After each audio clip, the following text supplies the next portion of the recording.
Ito na ang aking velvet brownie. Ayan, ang sarap niyan. Bye-bye! Gawa ako ng cookies velvet. Ito, 1/4 na 1/4 na cocoa at saka all-purpose flour, 3/4. Ginaganyan siya. Okay na siya. Oh, ayan na.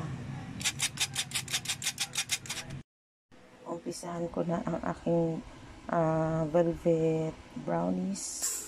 1 cup sugar. 1 teaspoon vanilla. 1 teaspoon na vinegar. Tsaka 3/4 cup na butter, melted butter. Tsaka 2 eggs. 2 whole eggs. Tapos ilagay ko na yung aking, teka lang ha. Light mix ko muna siya.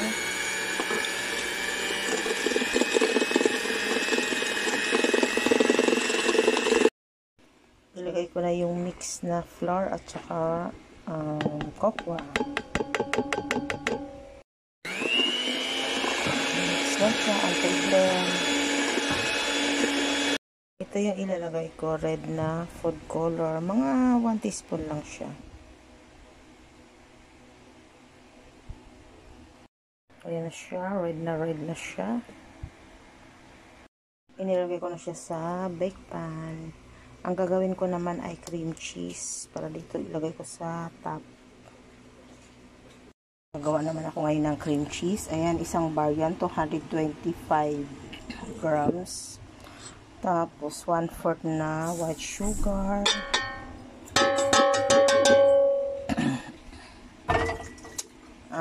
Half teaspoon ng vanilla extract. Tsaka 1 egg. Mix lang siya.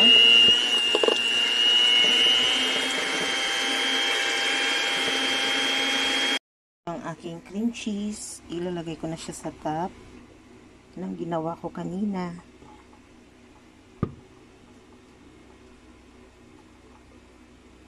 Sarap nito. Promise.